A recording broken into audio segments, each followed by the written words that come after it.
You must be discerning enough. Discerning enough. And discernment does not function without a life of prayer.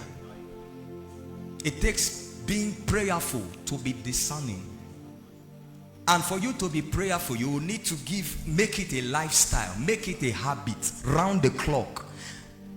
Let me tell you something. I thought that ministers have time to pray.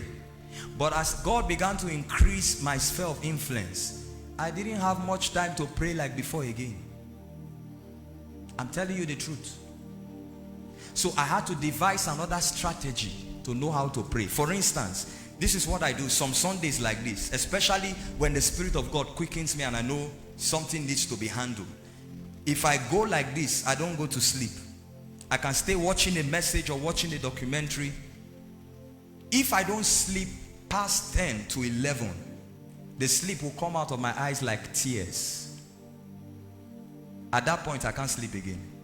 It's a sacrifice. Why? So that once the clock strikes 12, I can stand. We'll sleep later.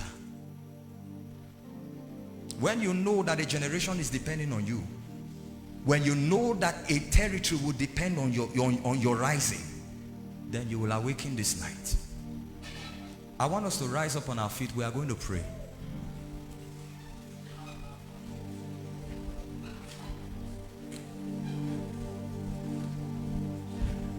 Listen, look at me. Let me share a story with you. Brief story and we'll pray. I grew up as the son of a pastor. My mom is late now, and I happen to come from a pastoral family. My grandfather is a pastor, my father is a pastor, and I'm here.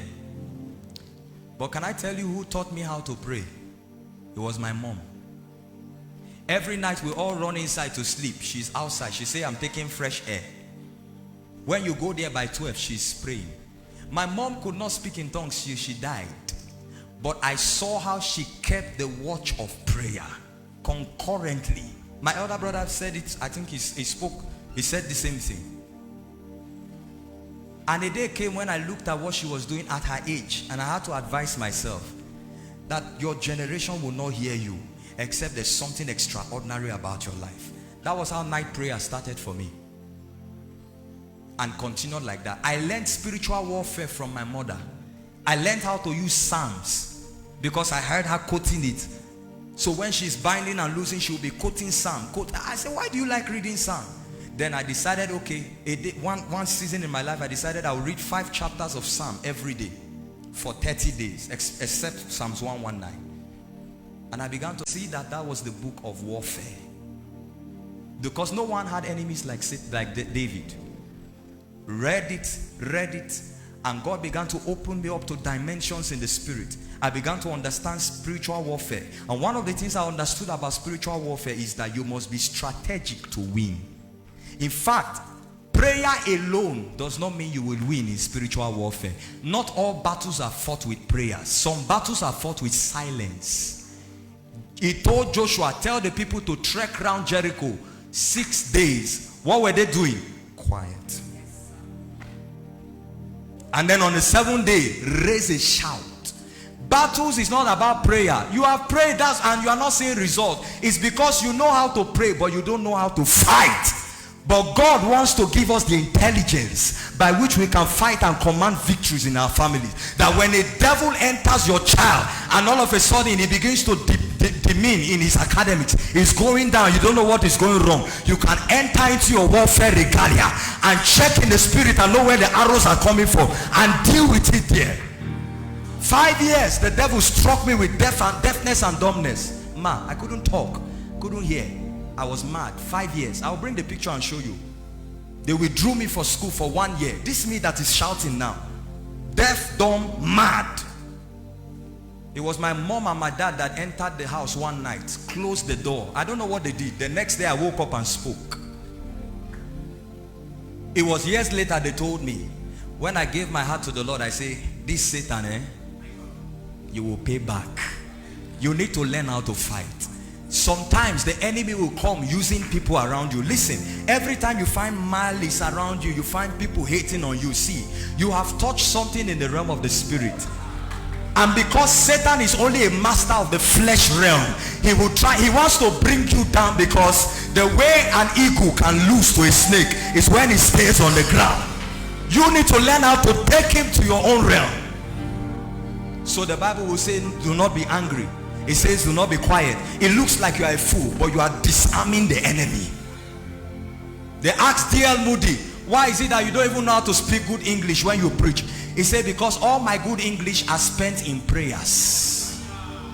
Some of you, God will begin to teach you from tonight how to send prayers into your future.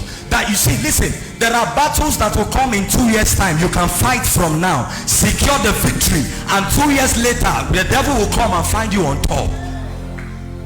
You think it's only seed you can send into your future? You can send prayers. You can project February from here.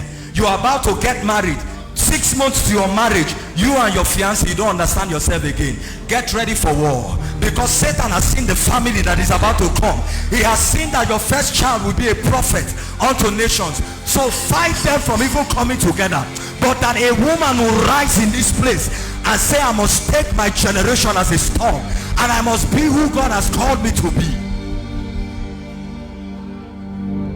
That's how you do it.